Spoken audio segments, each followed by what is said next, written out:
wabarakatuh. Waalaikumsalam warahmatullahi wabarakatuh. Al-Fatihah. A'udzubillahi A'udzubillahi minasyaitonir Iyyaka na'budu wa iyyaka nasta'in ihdinas siratal mustaqim siratal ladzina an'amta 'alaihim ghairil maghdubi 'alaihim waladdallin. Amin. Alhamdulillah wassalatu wassalamu ala sayyidina Muhammadir Rasulillah wa ala alihi wa ashabihi wa man ittaba'a hudah. Amma ba'd. Segenap jamaah musalla al-jihad, bapak-bapak, para ustaz, para hujjaj, hadirin sekalian yang berbahagia. Alhamdulillah malam hari ini kita bisa berkumpul untuk melanjutkan pengajian rutin kita mengaji kitab Nasaihul Ibad. Mudah-mudahan langkah kita di sini mendapat ridho Allah. Amin. Dan apa yang akan kita pelajari menjadi ilmu yang bermanfaat dunia akhirat. Amin ya rabbal alamin. Kita lanjutkan, sudah sampai maqalah yang ke-20, ada di halaman 32. Halaman 32. Saya nandain di halaman 32. Wal maqalatul ishrun. Bismillahirrahmanirrahim. Qala al-muallif rahimahullah wa nafa'ana bihi wa bi'ulumihi fid dharain. Amin.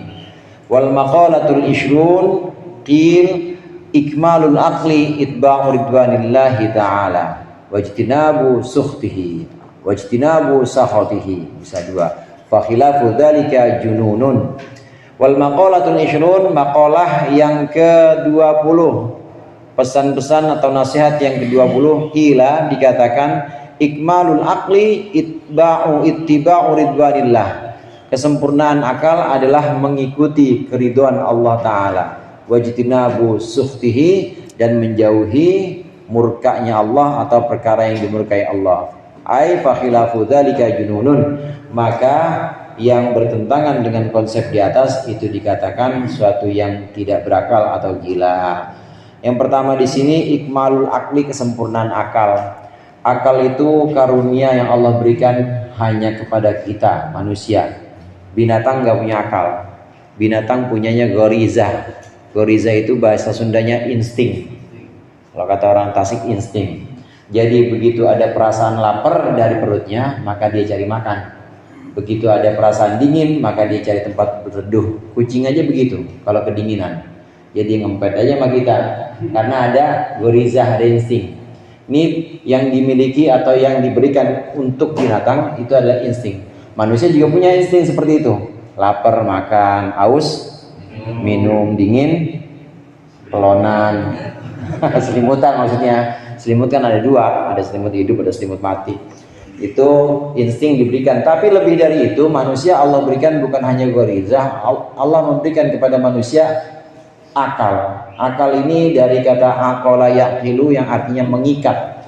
Akal itu mengikat sesuatu, mengikat pengetahuan-pengetahuan yang didapat oleh panca indera, kemudian dijadikan sebagai konsep-konsep atau dijadikan sebagai maklumat, dijadikan sebagai pengetahuan-pengetahuan. Diikat, jadi diikat. Beda sama binatang. Binatang, misalnya kucing, dia ketika melihat anjing takut, tetapi itu seketika itu dia akan merasa takut. Besok begitu juga takut juga. Tapi untuk diikat, kemudian diceritakan kepada anak-anaknya, apalagi ditulis buku, ditulis jadi buku. Ntar kalau ada lewat jalan situ, hati-hati ya, di jalan situ belok kiri itu ada anjing. Nggak bisa diikat seperti itu. Tapi kalau manusia punya akal, dia tahu, dia merasakan dengan instingnya, merasakan, kemudian bisa diikat pengetahuan itu, jadilah ilmu atau jadilah pengetahuan. Ini fungsinya akal, yaitu aqala yaqilu, artinya mengikat. Dan bisa diceritakan, bisa diwariskan. Bahkan kehebatan akal itu bukan cuma untuk di tempat saat ini saja, tapi di tempat lain akal bisa memikirkan satu tempat yang belum pernah dia kunjungi. Baru dengar doang dia, di Mekah itu ada yang namanya Masjidil Haram. Di tengah-tengahnya ada Ka'bah. Udah pada sana semua ya? Tapi dengar ceritanya udah ya? Dengar ceritanya udah. Itu pengetahuan melalui pendengaran. Bisa dan bisa mencari tahu dan juga bisa merenungkan sesuatu meskipun belum pernah dia dapatkan atau belum pernah dia kunjungi, tapi dia bisa sampai ke tempat-tempat itu. Coba dah kucing ceritain Borobudur, kucing ceritain Prambanan, ya yang eong aja dia mah Borobudur meong, Prambanan meong, semuanya nggak bakal bisa. Tapi manusia bisa memikirkan tempat-tempat yang bahkan belum dikunjungi. Ini adalah fungsi yang diberikan oleh akal. Akal ini karunia yang Allah berikan hanya kepada kita manusia. Akal yang sempurna, ini akal yang menuruti keridhaan Allah dan menjauhi kemurkaan Allah. Memang saudara, akal itu ketika Allah ciptakan pertama kali, akal kemari, kata Allah. Setelah Allah ciptakan, akal kemari. Siapa engkau dan siapa aku? Engkau adalah Tuhan dan aku hambamu. Itu akal tuh. Waktu diciptakan oleh Allah dan dipanggil, ditanya oleh Allah, siapa engkau dan siapa aku? Engkau adalah Tuhanku dan aku adalah hambamu, kata akal. Akal selalu begitu, selalu tunduk. Nah, ada bagian dalam diri kita selain akal yang namanya nafsu. Imam Ghazali ini menyebutkan selain akal dalam diri manusia ini ada nafsu. Sebenarnya nafsu itu sendiri kalau sudah menjadi an-nafsul mutmainnah, nafsu yang sudah tenang, ini adalah akal itu sendiri. Jadi ada beberapa nama untuk satu barang yang sebenarnya sama, dia juga. Dalam diri kita ini kitanya kita masing-masing, akunya kita masing-masing. Kalau saya tanya sama Pak Agus, saya suruh nunjuk matanya, tahu ya? Matanya mana Pak Agus? Ya, dagu mana dagu? Tahu. Coba tunjuk akunya bagus di mana? Akunya kita masing-masing kelihatan nggak? Nggak kelihatan akunya kita masing. Akunya kita masing-masing itulah yang namanya ruh. Ruh ini kadang-kadang disebut sebagai akal, kadang-kadang disebut sebagai nafs. Tapi nafs bukan dalam tinjauan tasawuf, bukan dalam tinjauan ahli-ahli sufi Jingaim. Jadi kalau nafsu yang ahli sufi itu negatif.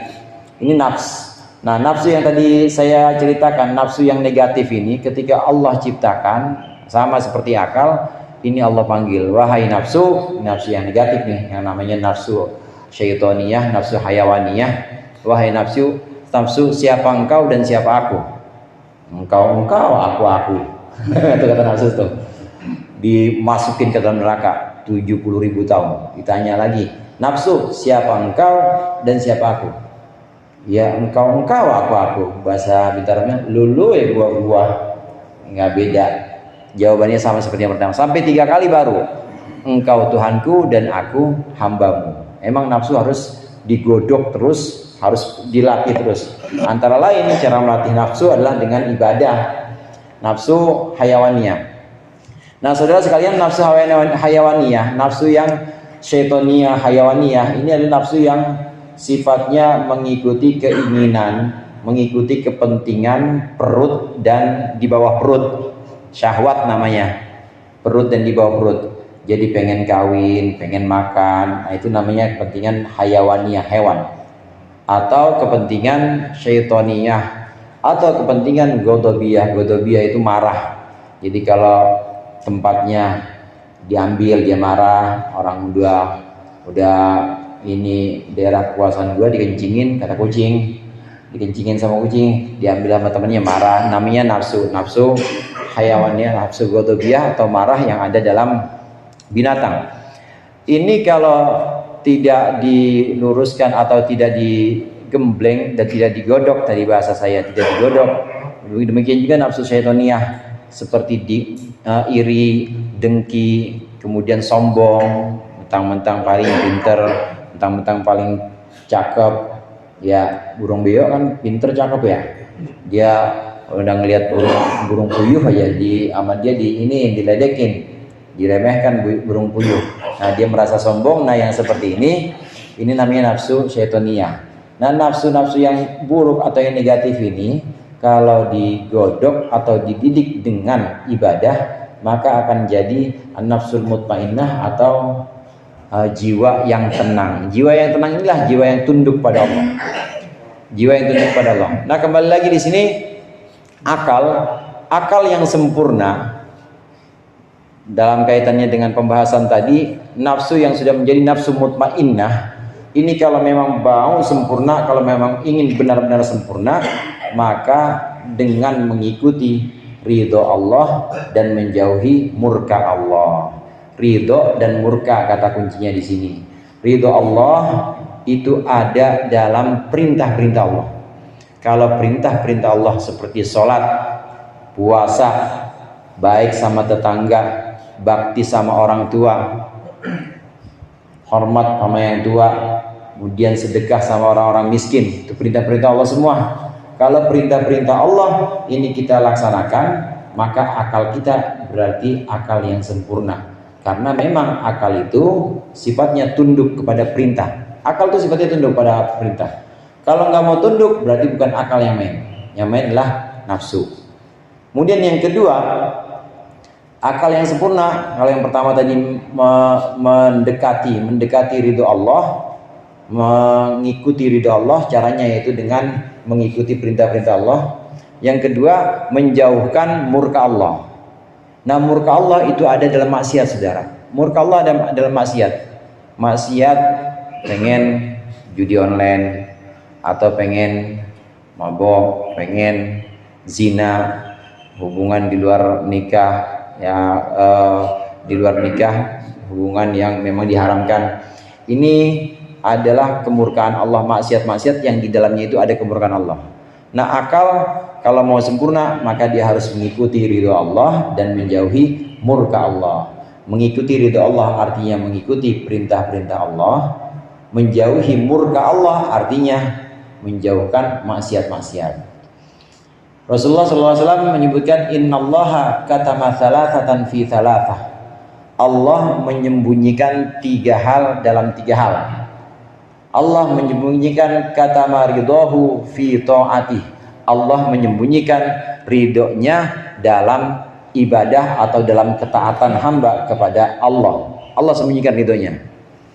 Kita habis sholat maghrib, itu nggak langsung kayak orang dari ATM ngambil duit kantongnya penuh, enggak ketara. Tetapi Allah menyembunyikan ridho Allah, cintanya Allah ini Allah sembunyikan dalam ketaatan.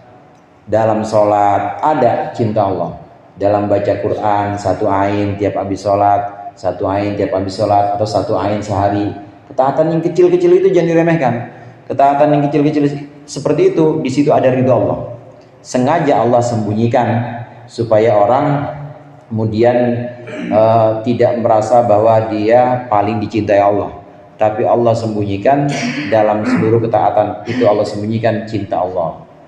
Jangan remehkan kebaikan-kebaikan kecil kayak nyapuin latar, atau bersihin masjid, nyuciin gelas, bikinin kopi Ustadz Perwin, udah matang air. Jangan diremehkan kebaikan-kebaikan yang kecil seperti itu, karena Allah menyimpan cintanya dalam ketaatan seorang hamba. Ridho Allah sengaja Allah sembunyikan dalam sholat, sedekah, berbakti kepada orang tua, membersihkan jalanan, itu semua perintah yang baik-baik. Di situ ada ridho Allah, ada cinta Allah. Maka jangan remehkan meskipun ketaatan-ketaatan atau ibadah-ibadah yang kecil-kecil. Kemudian yang kedua, Allah menyembunyikan murkanya dalam maksiatnya. Allah menyembunyikan murkanya dalam kemaksiatan seorang hamba. Orang yang maksiat, yang zina, enggak langsung saat itu juga sama Allah azab. Sama Allah diazab enggak. Allah sembunyikan dulu. Ntar liatin waktu di kuburan yang nemenin dia ya amal-amal yang buruk. Orang yang judi enggak langsung saat ini Allah balas atau Allah kasih siksanya, enggak, ntar liatin. Allah simpen marahnya, murka Allah dalam kemaksiatan. Makanya hati-hati, jangan sembarangan sama maksiat meskipun kecil. Kita nggak pernah tahu bahwa maksiat yang mana yang membuat Allah murka kepada kita. Karena jangan lihat kecil gedenya maksiat, jangan lihat kecil besarnya kedurhakaan, jangan. Tapi lihat siapa yang kau durhakai. Yang kau durhakai adalah Allah. Mau kecil ke mau besar, hati-hati, karena di situ ada marahnya Allah, ada murkanya Allah yang masih Allah simpen, masih Allah sembunyikan. Karenanya banyak-banyak istighfar. Waktu kita kepleset atau kita maksiat, walaupun kecil, buru-buru istighfar. Atau bisa juga selain istighfar langsung ambil air wudhu, atau kira-kira habis maksiat langsung ngeluarin dompet sedekah musola bangsa 500.000 buat pembangunan habis maksiat. Karena kebaikan-kebaikan yang diikuti setelah kemaksiatan itu bisa menghapus dosa-dosa kemaksiatan itu. Ini yang ketiga. Jadi di sini ini yang kedua. Jadi di sini kaitannya akal yang sempurna itu adalah dengan mengikuti ridho Allah. Ridho Allah di mana? Ridho Allah itu ada dalam ibadah-ibadah dan Allah simpan. Ridho Allah itu Allah sembunyikan dalam ibadah-ibadah, dalam ketaatan-ketaatan yang merupakan perintah-perintah Allah. Dan kesempurnaan akal adalah dengan menjauhi murka Allah. Menjauhi murka Allah. Di mana murka Allah itu? Murka Allah itu ada dalam larangan-larangan Allah. Larangan-larangan Allah jangan dilanggar, karena di situ ada murka Allah. Ini dua. Nah, satu lagi, kalau tadi Rasulullah sebutkan 3 hal Allah sembunyikan dalam 3 hal. Satu lagi, wa katama waliyahu fi khalqih. Allah menyembunyikan wali, menyembunyikan kekasihnya di antara makhluknya atau di antara segenap manusia. Maka jangan sembarangan sama orang. Boleh jadi yang dekat semen, mojok ngajinya, boleh jadi dia wali. Jangan sembarangan namanya gitu. Ada yang dapat semen ciaim, ya paling enggak wali murid. Jangan sembarangan sama orang. Kelihatannya dia pakaiannya itu aja, nggak pernah ganti. Paling ganti ya besok merah, besoknya kuning, merah. Emang bajunya cuma itu doang, nggak punya lagi. Terus kalau orang ada acara nggak pernah diundang. Kalau dia datang juga nggak pernah diperhatiin sama orang. Hati-hati, jangan sembarangan sama orang. Karena Allah katana waliyahu fi khalqi. Allah menyembunyikan walinya, menyembunyikan kekasih-kekasihnya di antara sederet manusia. Ada yang Allah sembunyikan. Jadi sekali lagi kita harus hati-hati dengan perintah-perintah Allah. Teruslah kita melaksanakannya, karena yakinlah bahwa dalam perintah Allah, ngaji, sholat, sedekah, di situ ada cinta Allah. Walaupun belum berasa sekarang, tapi ada ridho Allah di situ. Allah ridho. Begitu juga dalam maksiat. Dalam maksiat itu ada murka Allah. Hati-hati, jangan remehkan kedurhakaan meskipun kecil, karena sesungguhnya yang kau durhakai itu Allah meskipun kecil. Dan yang ketiga, jangan remehkan setiap orang, karena sesungguhnya Allah seringkali menyembunyikan walinya di antara sederet manusia yang kita nggak tahu dia itu siapa. Orang lihat orang, maka anggap aja dia itu wali. Itu cara yang paling aman tuh. Kalau ngelihat orang muslim, anggap aja dia itu wali. Jangan-jangan dia wali ya. Karena seorang wali tidak disyaratkan dia itu tahu bahwa dia wali. Seorang wali itu nggak harus tahu bahwa dia itu wali. Boleh jadi sudah Allah turun, tapi SK-nya belum dikasih oleh Allah ke dia. Tapi masih Allah sembunyikan, tapi sudah Allah angkat. Karenanya jangan, hati-hati. Wali-wali jangan sembarangan, hati-hati. Wali-wali inilah, kekasih-kasih Allah inilah yang sebab mereka, barokah mereka, Allah menurunkan hujan, Allah menghentikan azab atau bencana, Allah menyuburkan tanaman. Ini karena ada kekasih-kasih Allah yang minta kepada Allah untuk dijaga kesejahteraan seluruh makhluk yang ada di dunia. Sifat wali Allah ini, saudara, sangat sayang kepada manusia, bahkan kepada seluruh makhluk hidup. Karenanya selalu berdoa untuk kebaikan semua orang. Berdoa supaya hujan ada terus, jangan kekeringan, karena banyak pohon yang butuh air. Dia selalu melihat seperti itu. Berdoa supaya aman dan tentram negeri kita, karena memang jangan sampai ada pertengkaran, karena di situ ada anak-anak kecil. Dia yang mikirin tuh. Yang mikirin para wali-wali Allah. Wali-wali Allah inilah yang menjadi sumber atau menjadi perantara rahmat Allah turun kepada kita. Nah, kembali ke pembahasan ini, akal itu sempurna dengan mengikuti ridho Allah, yakni mengikuti perintah-perintah Allah. Di mana di dalam perintah pasti ada ridho Allah, dan menjauhi murka Allah, yakni menjauhi maksiat-maksiat Allah, di mana dalam maksiat itu ada murka Allah. Jamaah rahimakumullah, akal Tentang akal ini banyak ajakan-ajakan Al-Quran. Afala ta'qilun, afala ya'qilun. Emang kalian nggak berpikir? Emang kalian nggak pakai akal? Kalau bahasa kita mah nggak ada otaknya apa loh? Gitu. Tapi Al-Quran itu kan. Al-Quran afala ta'qilun. Lu kagak pada mikir gitu. Afala ta'qilun. Berpikir ini menggunakan akal. Berpikir yang dimaksud di sini adalah berpikir tentang makhluk Allah, bukan berpikir tentang Allah. Kalau berpikir tentang makhluk Allah masih boleh berpikir tentang makhluk Allah. Akal sifatnya ini ketika dia berpikir, dia punya batasan-batasan, dia punya satu cara atau satu sistem penalaran yang memang sudah dibatasi, dan ketika dia sudah mentok pada batasan itu, maka dia sudah tidak bisa lagi itu akal. Jadi nggak semua hal bisa diketahui dengan akal. Perintah-perintah agama seperti sholat, sebagian ada yang bisa diketahui oleh akal. Apa yang bisa diketahui oleh akal? Wajibnya sholat itu bisa diketahui oleh akal. Dari mana? Dari nas Al-Quran. Waqimus sholat. Nah, kemudian masih tentang sholat, hikmah sholat. Kenapa kok hikmah sholat? Hikmah sholat, kenapa kok berdiri, kemudian setelah berdiri ada ruku, ada sujud? Hikmahnya ini sebagian bisa diakses atau bisa diketahui oleh akal, bisa. Nah, karena semuanya ini adalah perintah-perintah Allah yang juga merupakan ketetapan-ketetapan atau hukum-hukum Allah yang Allah buat untuk kita. Nah, berpikir untuk yang seperti ini, berpikir tentang hukum Allah, apa wajibnya sholat, di ayat mana, kemudian bagaimana Rasulullah mengajarkan kita sholat, mengajarkan kita puasa, mengajarkan kita haji, di mana sumber hukumnya. Ini yang seperti ini difikirkan oleh akal, boleh.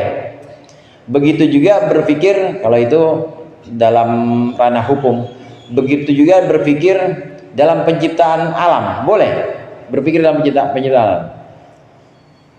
Al-Quran mengajak kita untuk inna fi khalqis samawati wal ardi la ayatil liqaumin yaqilun.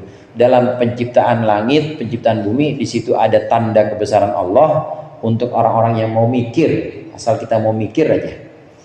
Ya, kalau kita renungkan, benar-benar itu adalah sesuatu yang sifatnya menakjubkan. Afara'aitum ma tumnun antum takhluqunahu am nahnul khaliqun. Di Al-Qur'an disebutkan di surat apa itu? Siapakah? Afara'aitum ma tumnun antum takhluqunahu am nahnul khaliqun. Nahnu qaddarna bainakumul mauta wa ma nahnu bimasbuqin. Surat Waqiah. Afara'aitum ma tumnun. Kalian tahu enggak mani yang kalian muncratin, kata Allah dalam Al-Qur'an. Ya, Al-Qur'an memang begitu. Ya, yang kalian muncratin, mani yang kalian muncratin. Antum takhluqun, emang kalian menciptakan mani itu? Kalian yang menciptakan mani itu atau kami yang menciptakan mani itu, kata Allah. Itu mani, saudara, sangat menakjubkan. Kalau ada di tempat yang memang untuk dia, kalau memang ada di tempat yang tepat, itu bisa jadi orang. Orangnya bisa pakai baju putih kalau udah gede, bisa jalan-jalan ke masjid, bisa jadi presiden, bisa jadi nabi juga. Mohon maaf, bisa jadi nabi. Itu yang disebut dengan khalifah atau pengganti Allah di muka bumi untuk menyebarkan kasih sayang Allah. Padahal asalnya dari mana? Dari mani. Keluarnya dari jalan kencing. Jalan kencing.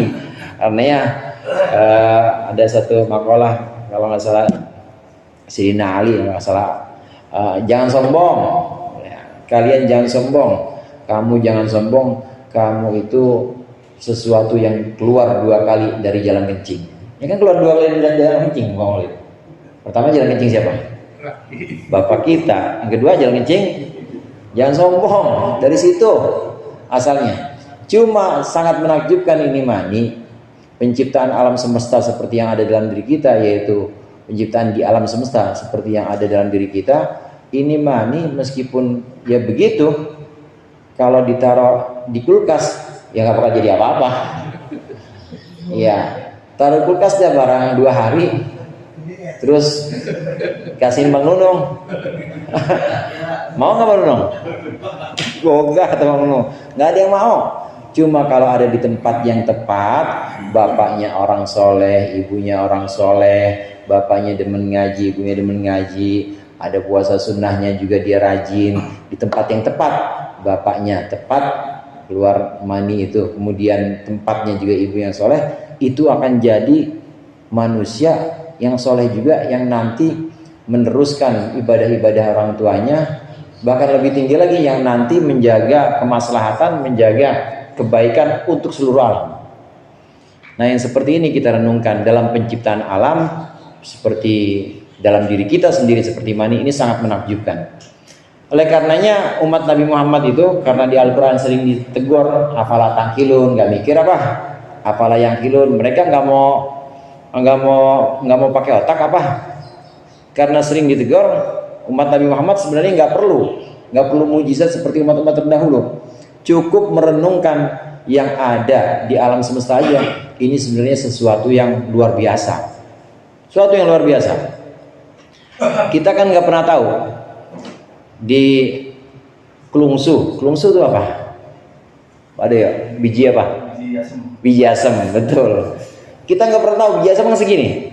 Ada apa di dalam biji asem? Kok kalau udah ke tanah tumbuhnya bisa segede banget? Gimana itu? Gimana? Kok bisa? Tapi kalau kacang hijau sama-sama biji, dia begitu tumbuhnya. Makanya sih kalau nakutin anak buat gantung ponto gitu. Segitu doang, sama-sama bijinya. Penciptaan lain seperti ini sangat menakjubkan. Kenapa kok kita nganggap biasa-biasa aja? Ada pohon asem lewat begitu aja, ada kacang hijau, ya namanya dia jual kacang hijau, biasa begitu aja. Karena kita malas merenungkan, karena kita terlalu sibuk merenungkan, terlalu sibuk dengan kepentingan perut kita, duit lagi, makan lagi, minum lagi. Jadi nggak ada kesempatan buat merenungkan itu. Dalam Islam diajarkan perenungan ini minimal sehari 5 kali. Waktu kita sholat, aku hamba ya Allah, engkau Tuhanku. Aku ini dari mana asalnya? Tadi habis sholat zikir, subhanallah, subhanallah, maha suci engkau ya Allah. Tadi saya makan nasi padang, dari mana duitnya ya Allah? Kalau saya pakai buat maksiat, malu rasanya saya. Terus pakai perenungan seperti itu.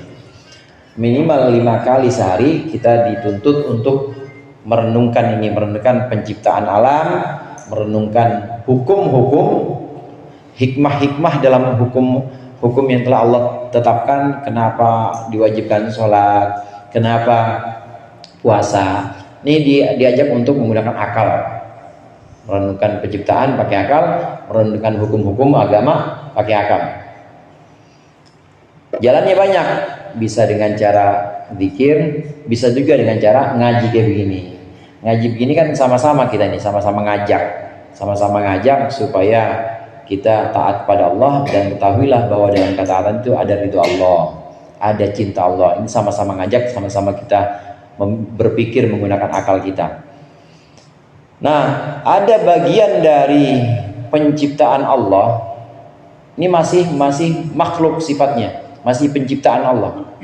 Ada bagian dari penciptaan Allah, makhluk Allah, yang kita nggak bisa ketahui, yang kita nggak bisa akses ilmunya, seperti sorga dan neraka. Nggak bisa kita pakai akal untuk sampai ke sana, nggak bisa. Karena akal cuma bisa menghukumi, akal cuma bisa mengetahui sesuatu yang pernah dialami. Ada kabar, dia dengar. Ada kabar di Timur Tengah ada satu negara namanya Saudi Arabia. Di sana ada kota Mekah, di Mekah ada Masjidil Haram, di Masjidil Haram ada Ka'bah. Ka'bah itu pakai kurungan, namanya apa? Kurung Ka'bah? Kiswah. Pakai kiswahnya itu hitam, ya masa iya batik? Kan enggak kayak Bang Hasan. Kiswah itu warnanya hitam. Belum pernah ke sana, kemudian hanya mendengarkan informasi saja. Nah, ada orang tanya, gimana Bang, Mekah itu Masjidil Haram itu ada di mana? Di Mekah. Emang kira-kira apa aja sih dalamnya? Oh, dalamnya itu ada Ka'bah. Bisa Dan akal terus bisa berpikir kalau dasarnya udah ada informasi dari dengar, dari lihat, panca indera, bisa juga dari meraba, halus nih. Begitu saya pegang karpet, ini kasaran, rada kasar. Akal bisa, akal hanya bisa berpikir dari sesuatu yang pernah dia dapatkan melalui panca indera. Yang tidak pernah dia dapatkan mentok. Oleh karenanya akal punya batas. Karena keterbatasan akal ini, saudara, Allah mengirimkan para nabi, mengirimkan para rasul untuk mengabarkan akhirat, bahwa nanti ada alam barzakh, ada pertanyaan kubur, man rabbuka, ada siksa kubur, ada nikmat kubur. Nanti setelah sekian lama nunggu ada sangkakala, tiupan trompet yang pertama hancur semuanya. Itu orang yang tadinya di kuburan, yang tadinya lagi tidur, benar-benar tadinya cuma kayak pingsan doang, tiupan sangkakala pertama benar-benar mati udah. Kalau yang awal masih sekedar pingsan doang. Jadi begitu udah selesai pertanyaan kubur atau fitnah kubur, udah mengalami, kalau yang nikmat, yang mengalami nikmat kubur, insya Allah kita nikmat kubur semua ya. Amin. Habis itu kayak orang pingsan tidur, cuma nanti sangkakala pertama ditiupin, kaget, mati beneran. Nah setelah itu ditiupkan sangkakala yang kedua, trompet yang kedua setelah 40 tahun. Jadi 40 tahun, satu kaul mengatakan, satu riwayat ada yang mengatakan Rasulullah menyebutkan 40 hari. Itu Allah kasih hujan terus. Setelah siap semuanya, yang tadinya tinggal adzanab, yang tadinya tinggal tulang ekor. Ada yang di sini nih, kalau semuanya habis, semuanya bakal habis kecuali tulang ekor. Yang tadi cuma tulang ekor, ini bisa dalam jangka waktu yang tadi disebutkan, ini bisa kumpul lagi. Baru Allah tiupkan sangkakala yang kedua, suruh malaikat Israfil tiup. Nah yang seperti ini akal nggak bisa mikirin, mentok udah. Karena mentok, maka Allah kirimkan nabi, Allah kirimkan rasul untuk mengabarkan hal ini. Dan ini kebenaran. Kenapa perlu nabi dan rasul? Karena akal nggak sampai sana. Kesian.